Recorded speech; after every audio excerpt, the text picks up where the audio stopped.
So, much like last episode, I am going to read something that I wrote. I promise I am going to return to the topic of disordered eating. I do still want to share my own story in more detail. One, in hopes that it will help others, and two, I just think it will be cathartic for my own self to write out what happened and orate the words that I wrote. So I promise I will return to the topic of disordered eating. But for circumstances of today, I am going to read something that I wrote. I wrote this probably 2 years ago at this point. There are a couple times throughout the piece that I reference something that I was feeling or experiencing at the time, so it's a little outdated now. But nonetheless, I still hope for these words to be some words of encouragement. Now, who laid the groundwork, who inspired these words is my namesake. And prior to writing this, I knew very little about this woman. I not only knew very little about her, I actively and defiantly avoided her message and her legacy. And I will share a little bit about why that is. And now that I've let you in on a little secret that this woman is my namesake, I am not at all trying to let you in on the secret that I am or that I ever will be as impactful or as holy as this woman was. And truly, I do not think that you even need to believe that she is holy or that your beliefs need to align with hers at all to benefit from her message and from her legacy. The reason behind that is because this woman is incredibly relatable. She, just like every single human being that walks the earth and that has walked the earth, went through some serious struggles. Hers took psychological form. She went through some serious bouts of anxiety and depression. And she famously wrote about that during those times, she had no internal sensation of peace, hope, or goodness. She had no internal sensation that God was present, despite her religiosity, despite her later proclaimed holiness by other people. She had no internal sensation that God existed during those bouts of anxiety and depression. She believes that from this experience, she came to understand the atheist perspective. She, from this, started calling atheists her, quote, brother atheists. Now, I don't think that somebody is an atheist just because they never have or they never will experience peace, hope, or goodness. There's a lot of reasons why somebody might be atheist. There's a whole philosophy. There's a whole theology of atheism, if you will. But nonetheless, she came to understand why some people don't believe in God and don't have faith. And sometimes that's because there are some people that do not have any feeling of peace, goodness, or hope. So who the heck am I talking about? No, I am not talking about Mother Teresa, though of course, Mother Teresa did famously refer to the extensive period of her life in which it felt as though she was praying to a black wall. And though Mother Teresa did take her religious name after this woman, I, of course, am talking about Saint Thérèse of Lisieux. Saint Thérèse is often referred to as the Little Flower, and you'll find out why that is. And she is known all over the world for her message of the little way.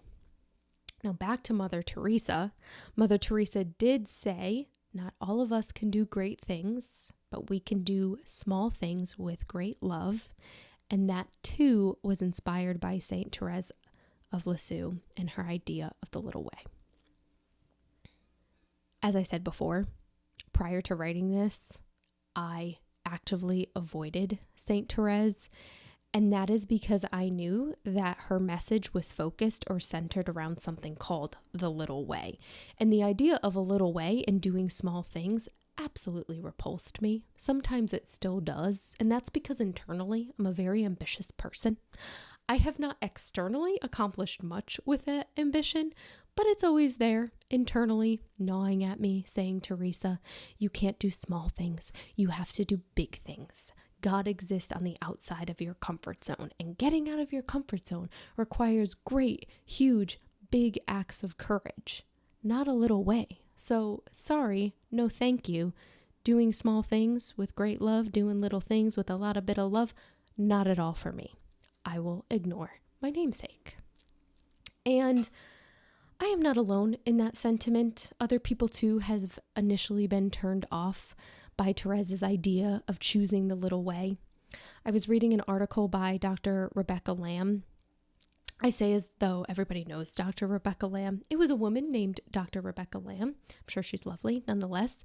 She quotes Dorothy Day's initial impression in regard to St. Thérèse's little way. Lamb said this, and I quote, "Dorothy Day confessed that when she first encountered the writings of Thérèse, they sounded like pious pep." Well, who is Dorothy Day anyway?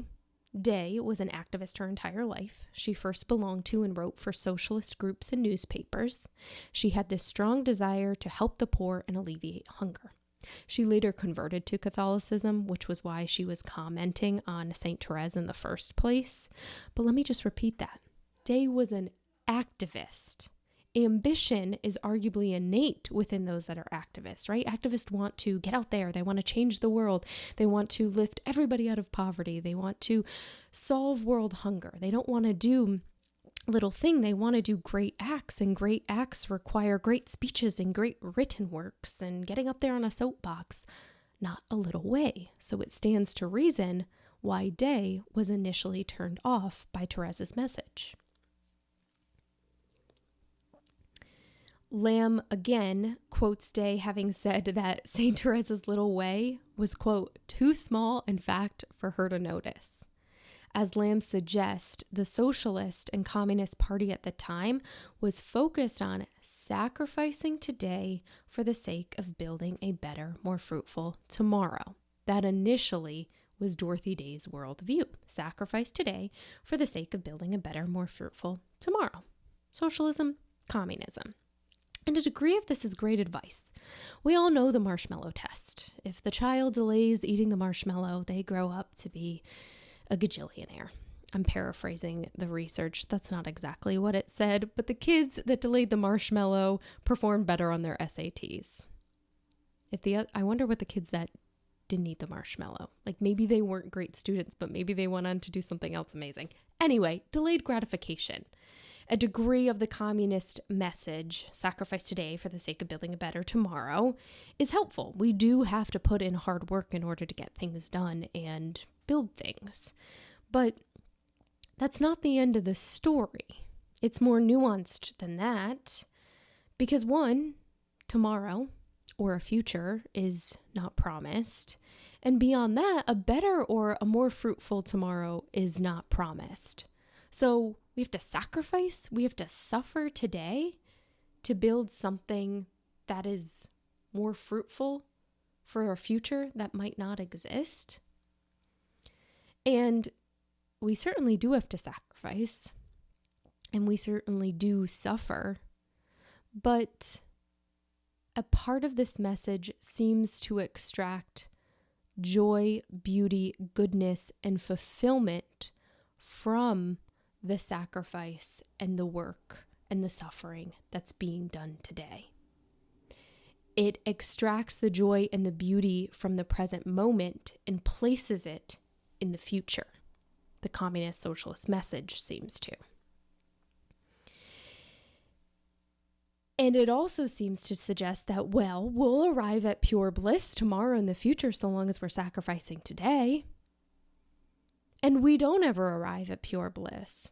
While hard work can absolve certain problems, upon the ceasing of these problems, new ones inevitably pop up and take their place.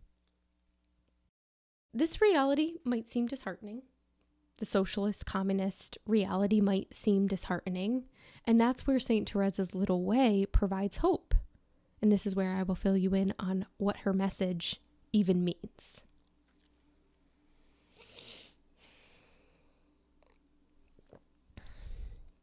For us ambitious folks that think a perfect future exists when we complete our goals, for those that think we will be worthy, content, happy, good enough, joyful, or at peace when we finally accomplish those ambitious goals, Thérèse's little way is about embracing joy, goodness, beauty, love, or as she would say, God today.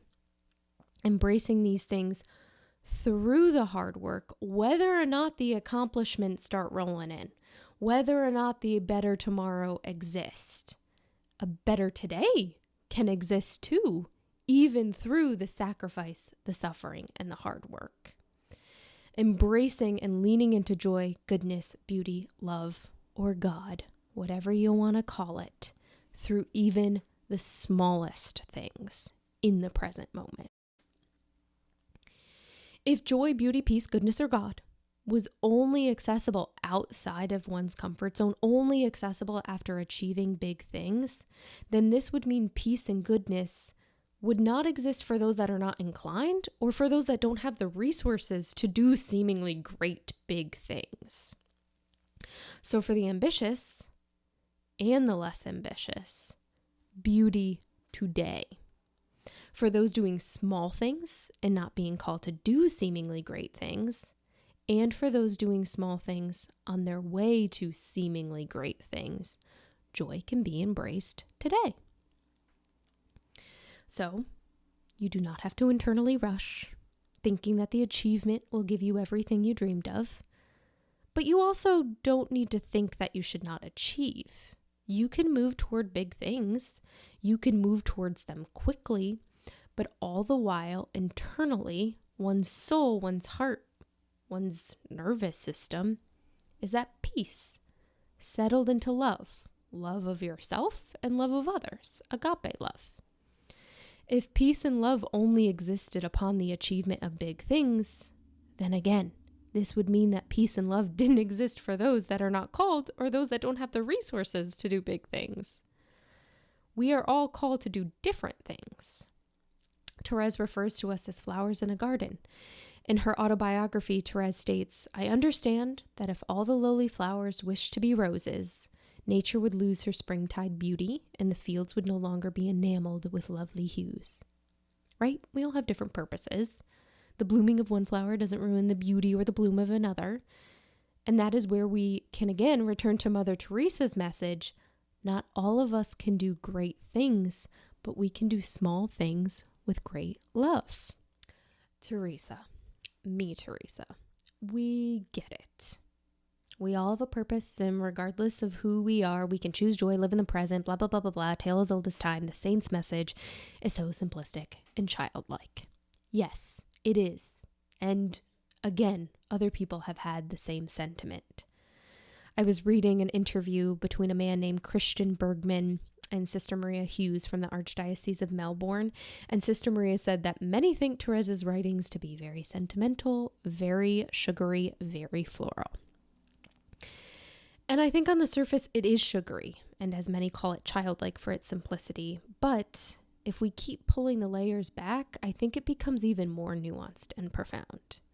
And even if Therese's message is a tale as old as time, we all need reminders of a tale that is old as time. That is why people often refer to the same religious texts, or why people return to their places of worship daily, weekly, why they meditate every day, or if you're Catholic and you're observing the liturgy of the hours, you're praying almost every hour.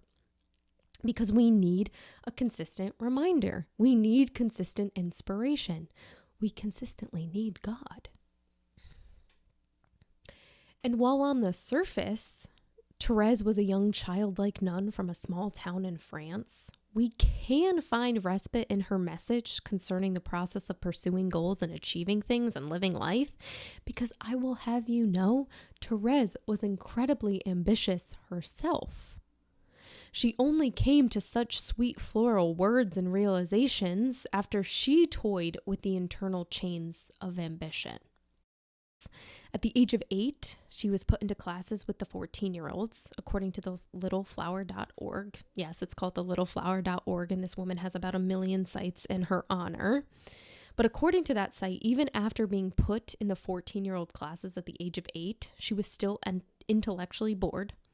By age 9, she had an intense inclination or conviction, as the Christians would say, to join the Carmelites, a Roman Catholic religious order.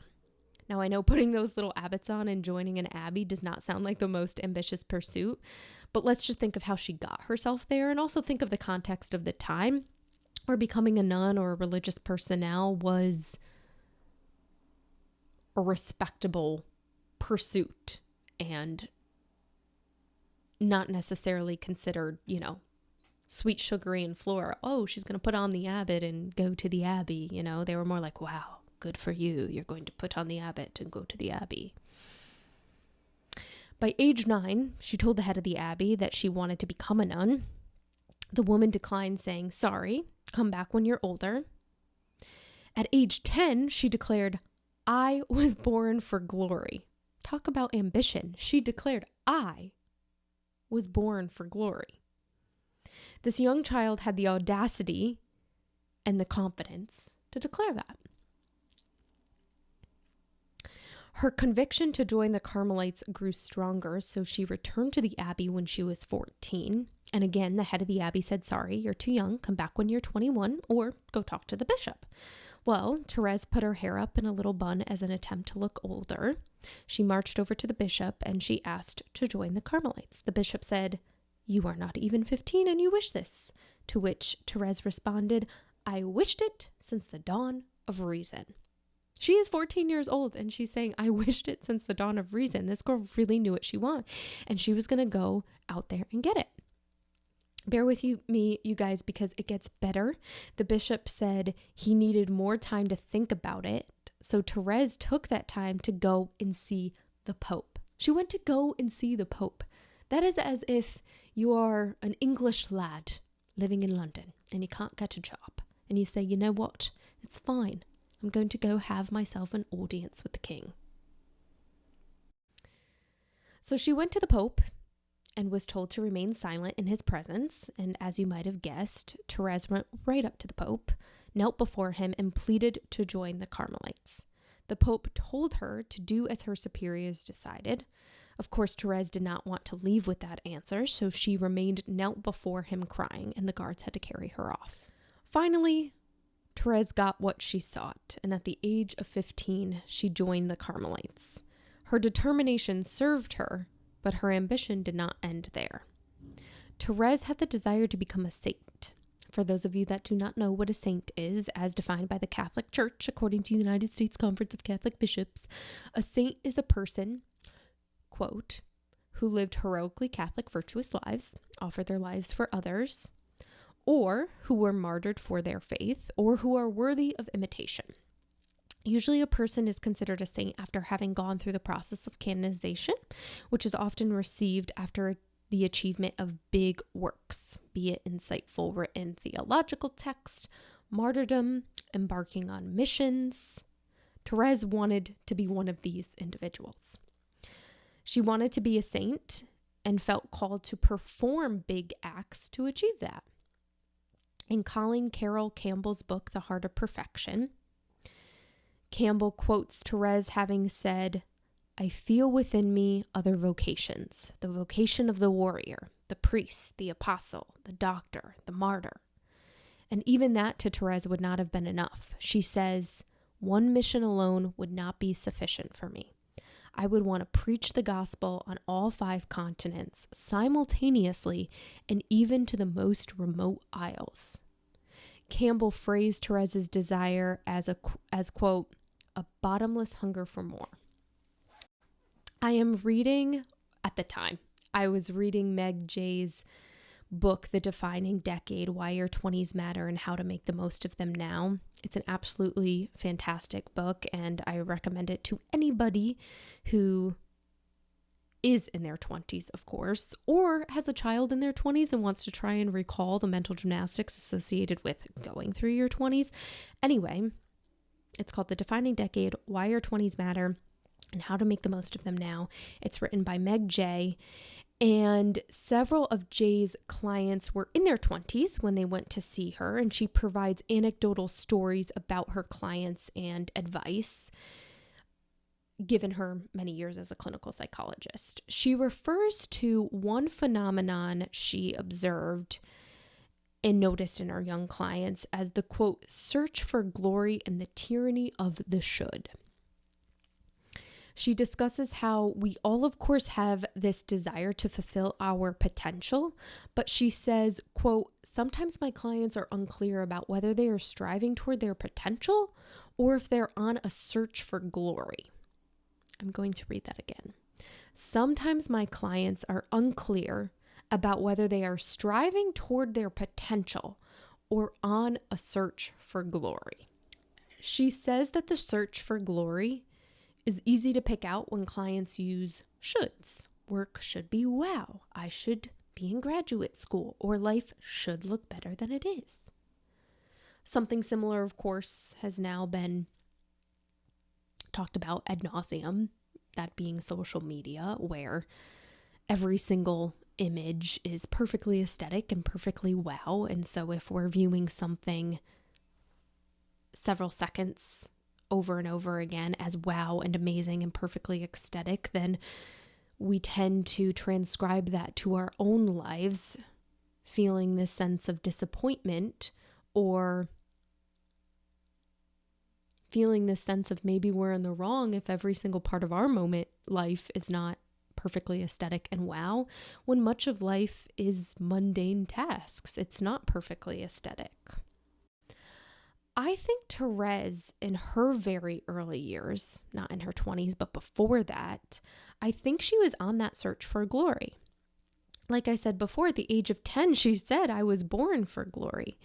The internal ambition she needed to achieve this, mixed with moral perfectionism and rigorism rooted in the Catholic heretical teachings of the time, combined with the loss of her mother at the age of 4, sent Thérèse into waves and bouts of extreme anxiety, depression, and self-doubt.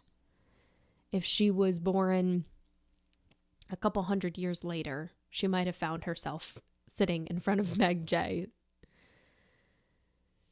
She was in such internal turmoil that she started becoming physically ill, suffering from headaches, hallucinations, and fevers.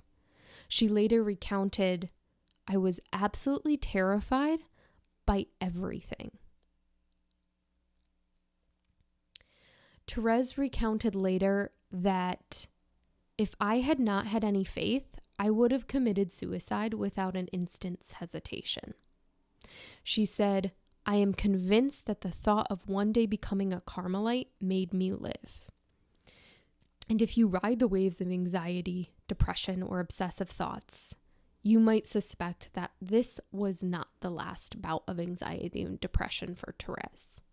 She went into another bout later recalling, all my thoughts and actions, even the simplest, were a source of trouble and anguish to me. I had no peace till I told Marie everything, and this was most painful since I imagined that I was obliged to tell absolutely all my thoughts, even the most extravagant.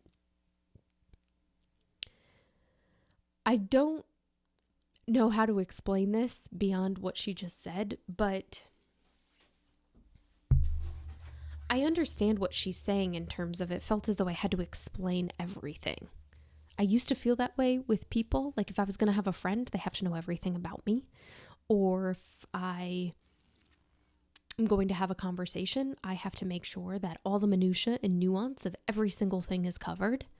And then just within my own mind, if I had a thought, I had to give every single thought the light of day and dissect it.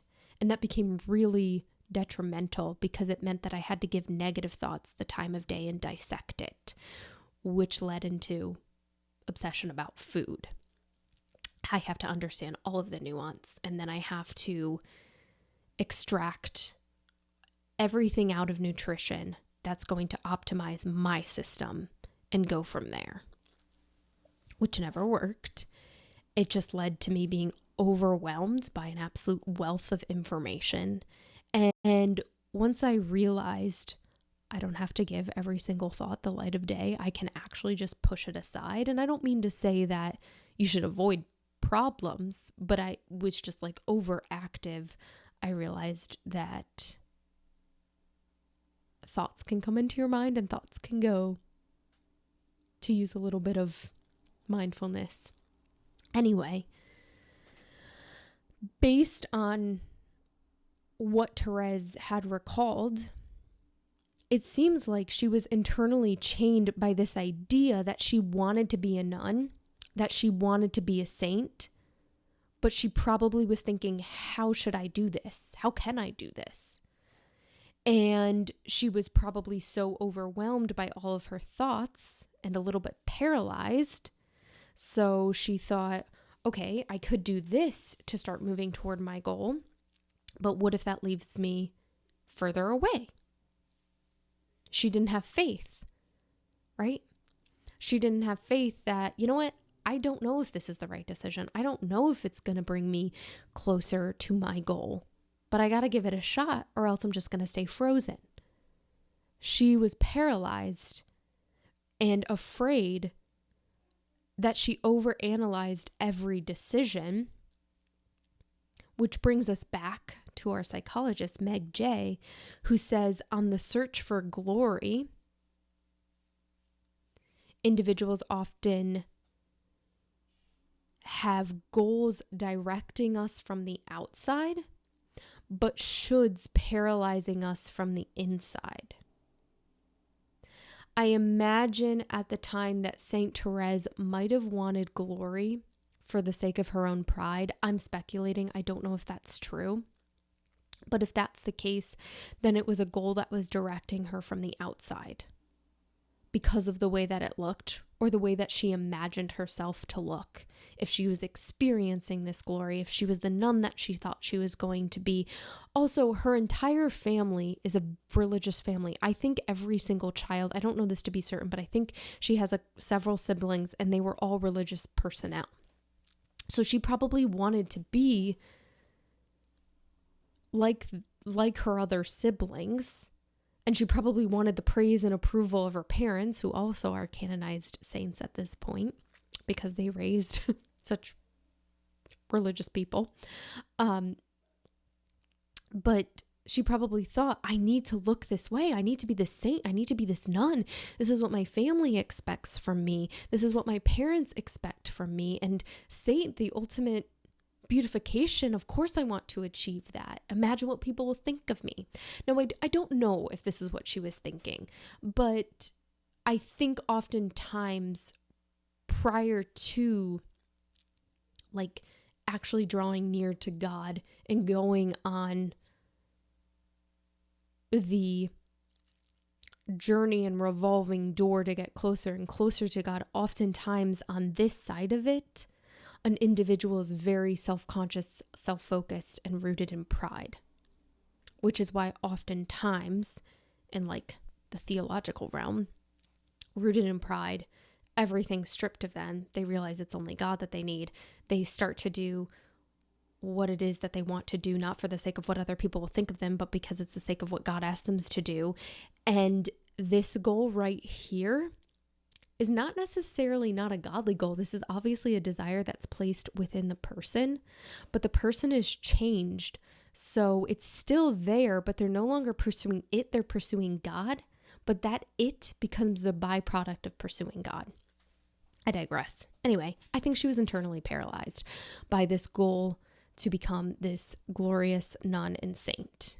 And she feared that anything she was going to do was going to be wrong. So she became paralyzed, much like what Meg Jay had observed in her clients who were on that search for glory and experiencing the tyranny of the should. As many writers have brought up, it's believed that Thérèse's internal paralysis and this paralysis from her motivation being perfection. If you're trying to be perfect, then you're going to be paralyzed because you're just never going to make a decision because you're going to fear that you're going to make the wrong decision. So she was paralyzed by this idea of perfectionism. Many writers have suggested that this idea of perfectionism was influenced by the hold that the Jansenist philosophy had on the Catholic Church at the time. Jansenists were later considered heretics by the Catholic Church, and that's because they so heavily focused on judgment and resisted the mercy of God. They resisted love. And for those of you that do not know how the death of Jesus went down, the Jansenist story seems to parallel that of the Pharisees and religious leaders at the time while Jesus was walking the earth. So a little bit of a paraphrase to what went down. The Romans, of course, since they occupied the region that Jesus was living, the Romans were physically responsible for the death of Christ. They physically crucified him. But that is only because the main leader of the region, Pontius Pilate, did not want an uprising on his hands. He had 2 hands. He did not want an uprising on his hands. And so he said, kill Jesus. Now, why was there going to be an uprising? There was going to be an uprising because the Pharisees, the religious leaders of the Jewish faith at the time, felt as though their power was being threatened. Why was their power being threatened? Because Jesus swept in and he started bringing a new radical message and started gaining a following. So the Pharisees started losing power. What was the Pharisees' message? You must follow Mosaic law perfectly. If you do not, God will judge you, and that's the end. What was Jesus' message? It's impossible to follow Mosaic law perfectly. You need my forgiveness. I will come down on earth and I will share this forgiveness with you and for you. And not only that, I will act it out and show it to you by being crucified on the cross. So the Pharisees were power hungry and their power was being threatened. So they said, you know what? Let's just get rid of that guy. And so the Romans said, great, we don't want to hear from you Pharisees anymore. We don't want to have problems with you. We'll just get rid of him too. And they did. The Jansenists, who had a hold on the Catholic Church at the time that Saint Thérèse was alive, were also very power hungry. According to Colleen Carroll Campbell's book, The Heart of Perfection, she talks about how despite the severe moral rigorism that the Jansenists taught, they had influence for nearly 200 years because of the power or elite appeal. Campbell said upper-class Catholics liked belonging to a faction too cerebral for the masses and so exclusive that it had its own crucifix. So, despite the moral rigorism that is just incredibly unfavorable, and who would pursue a religion with such moral rigorism? I mean, a lot of people do, but they're not joyful. How come such moral rigorism would last for 200 years? Well, it was because they had this power and elite appeal. That's how it lasted for 200 years. So powerful, so elite, so exclusive that their own little club had their own crucifix. Just as the Pharisees rejected mercy and love taught by Jesus, so too the Jansenists rejected forgiveness, and they heeded the importance of adhering perfectly to the law.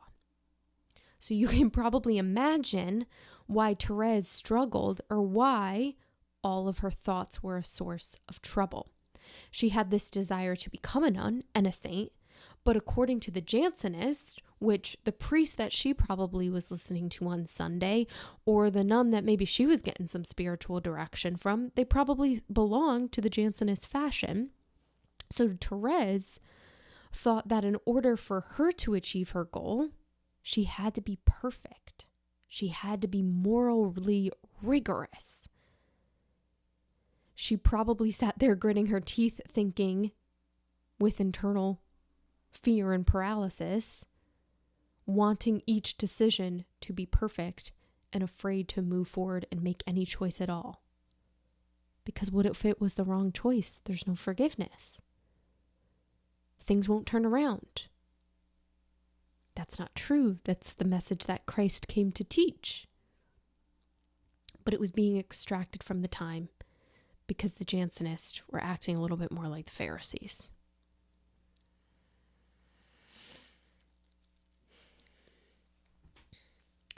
Now, despite Jansenist teachings in 1886, the littleflower.org suggests the shadow of self-doubt, depression, and uncertainty suddenly lifted.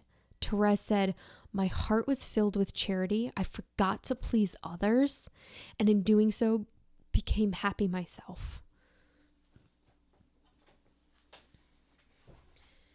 Maybe she forgot to please, and I'm speculating here because I don't know what she was thinking, but maybe she thought, I don't have to please my Jansenist nun teachers.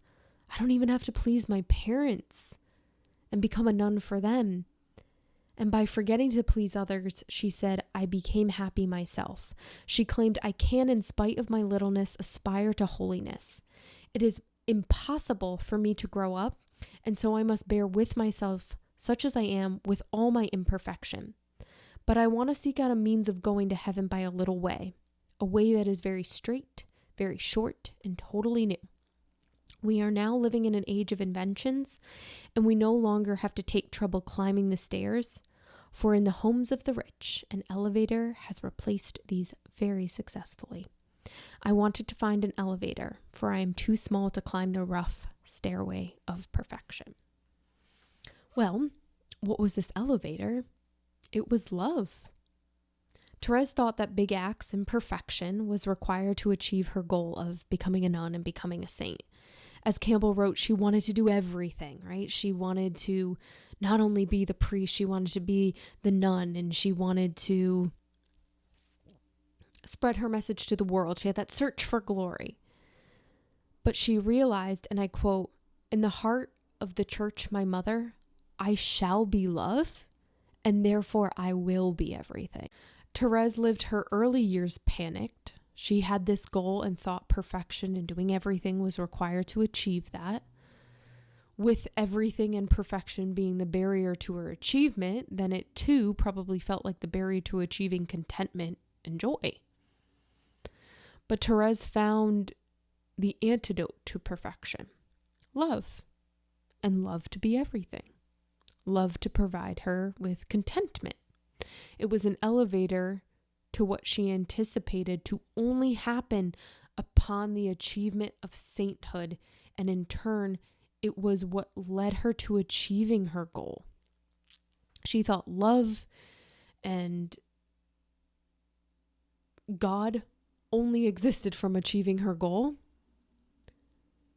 but actually no, she could just take the elevator to what she thought she could only experience by achieving her goal. And that was love. She can just experience in this moment because she's going to just take the elevator to it. She's not walking up the stairs. She's not going to be perfect. She's just going to get in the elevator and she's going to experience love right now. And Thérèse could therefore stop chasing glory and find meaning and fulfillment in the tasks that were before her, because how can it be fulfilling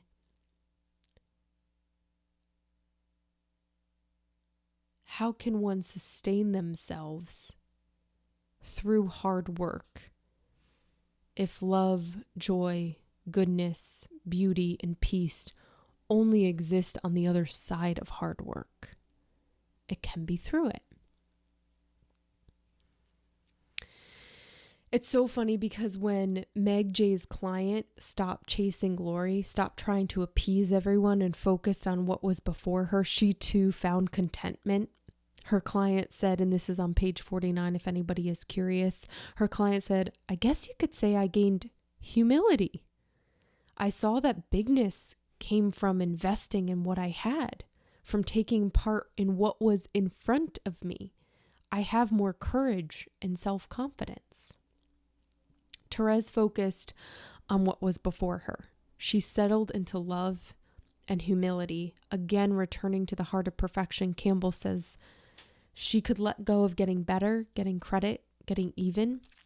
She could let go of protecting herself or detecting how far she had advanced on what she called the stairway of fear.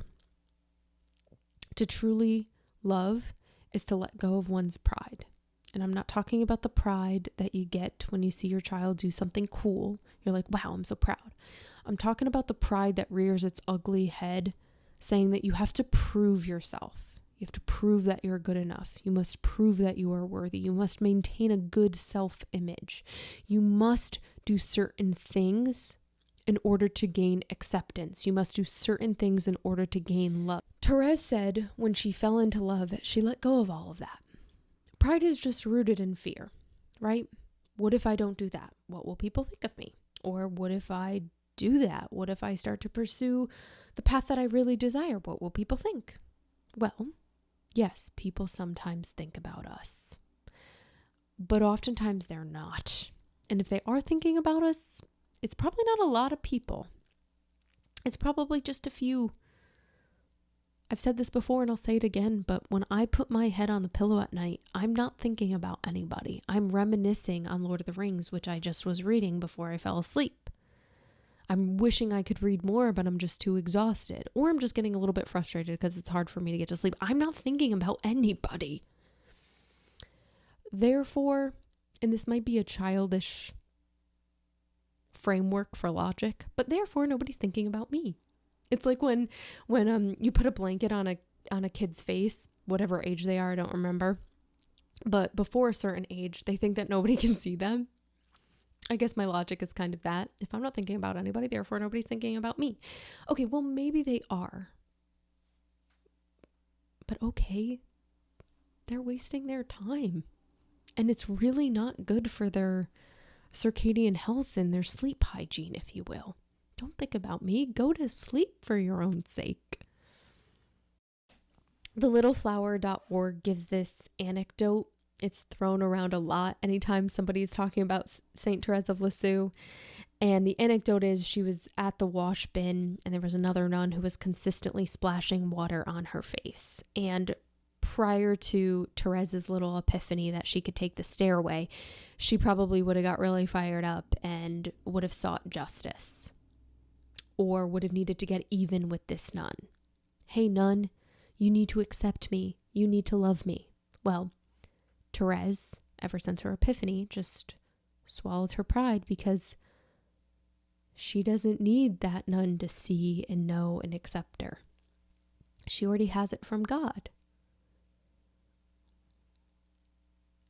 There's another anecdote often referred to of her helping a grumpy old nun, despite that nun giving her grief. Thérèse in her heart just knew that it was the right thing to do, so she just helped the nun. She didn't need justice from that nun. She didn't need that nun to turn around and be like, you know what, my child? I am so sorry that I just wronged you by being so grumpy to your face. Thérèse didn't need that because she already got it from God. She took the elevator. Over the past couple of years, scientists have dove into explaining the post-achievement dopamine crash. We're going to go on a little bit of an aside. I'll loop it back to Saint Thérèse, I promise. But they've discussed this post-achievement dopamine crash, and anecdotally, I've heard Shawn Johnson explain this as well. Her experience of achieving the gold medal and then just crashing and coming to a bit of a crisis in determining, well, what do I do next with my life, and a little bit of a crossroads. Nonetheless, in episode 39, Andrew Huberman talks about this post-achievement dopamine crash. He also talks about it in several of his other episodes, but specifically, I'll be referring to episode 39. He says, dopamine is the universal currency for foraging and seeking, right? So dopamine motivates us and keeps us going. He says, I'm going to run this marathon. And you finish. You cross the finish line and you feel great. And you think, okay, now I am all set for the entire year. Then he goes on to say, that's not what happens. You might feel some of those things, but your level of dopamine has actually dropped below baseline. The extent to which it drops below baseline is proportional to how high the peak was. If you cross the finish line ecstatic, you are going to feel quite a bit lower a day or two later. Even scientifically, the achievement is not associated with this dream that we imagine it to be.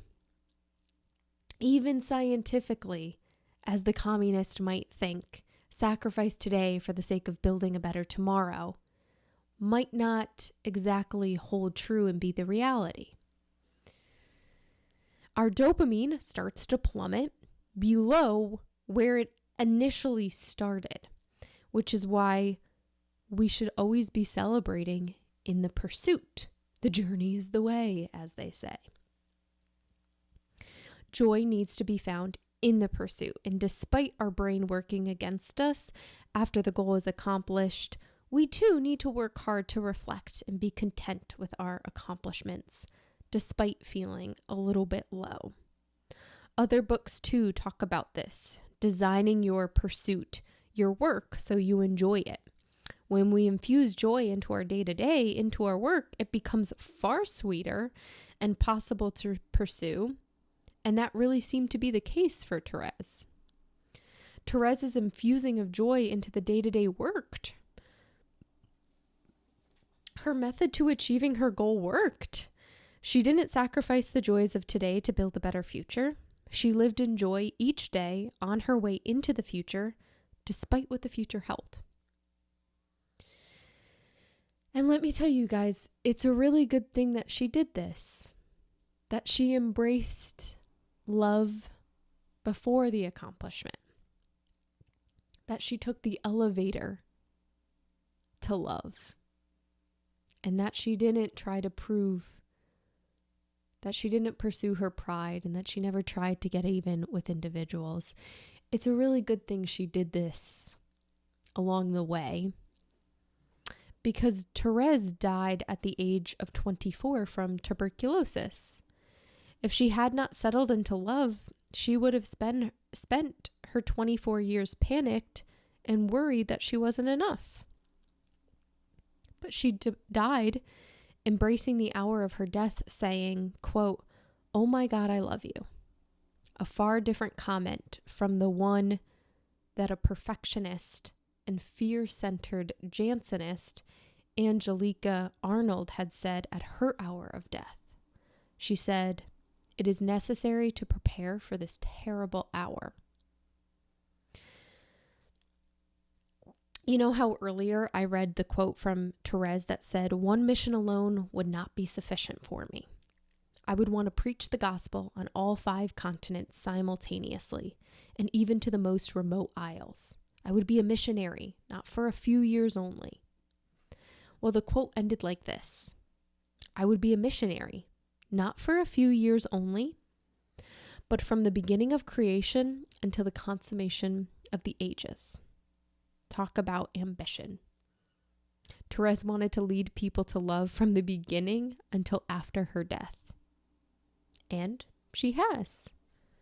Only 28 years after her death, Thérèse was canonized, a saint, and she is known all over the world.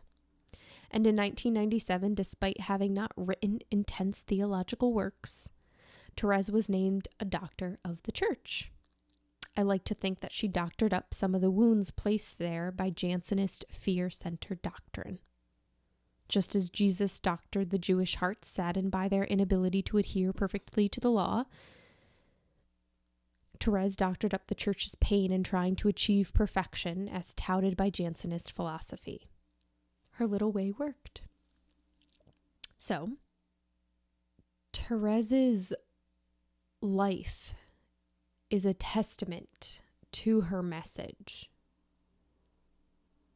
She died at the age of 24, and if she had not chosen the little way, she never would have achieved her goal.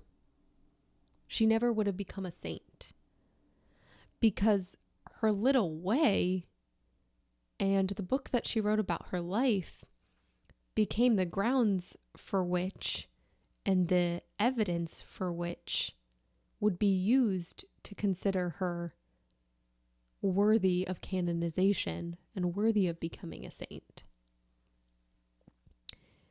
If she waited to experience love, if she just waited thinking, "I will only be worthy of love and of acceptance and of joy once I achieve my goal of becoming a saint," she never would have become a saint, because her choosing that way is what made her become the saint.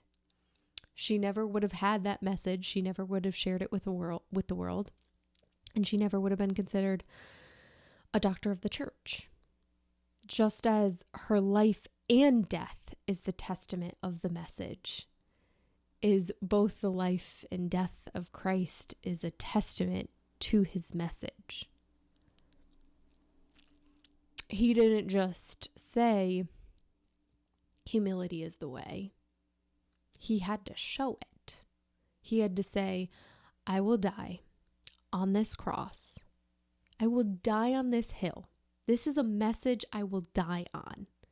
And thank goodness he did, because him dying on the hill showed the message in and of itself, where everybody saw, despite the injustice that was being imparted on him, despite the fact that he was not guilty, and Pontius Pilate knew that, despite that, he didn't try and get even. He said, no, I will go to my death for this message, that I am the Son of God. And if I don't die for it, then I didn't actually mean it. So his life and his death is the testament. Just as Saint Therese's death and her canonization is the testament to her message of the little way being a good framework for how we should live our own lives. Real quick, before you go anywhere, I wanted to give you all a sneak peek of the website that I have been working on. And I wanted to put that sneak peek in this episode since, yes, of course, it is partially inspired by Saint Thérèse of Lisieux. As you can see on the homepage, there are a ton of roses. For those of you that don't know, Thérèse promised to spend her time in heaven sending roses to people here on earth. She has a 9-day novena, and if it is said over the course of 9 days, and if your requests are made clear, she promises to not only intercede on your behalf, but somewhere there after the novena is said, she promises to send a rose in whatever way she sees fit. So if you too want to receive a rose, I have linked a site to the novena below. Also, if you want to receive a rose, you can come to this website, which is going to be a cornucopia for everything that I've been working on. Yes, podcast. Yes, written piece, hopefully coming soon. And finally, some art that I have been working on, which is both going to be rose inspired and not rose inspired, which is why I say, if you want a rose, you can either say a novena, or you can come to this site, or you can go to both. Anyway, I hope this episode was inspiring, and sincerely, may God bless you.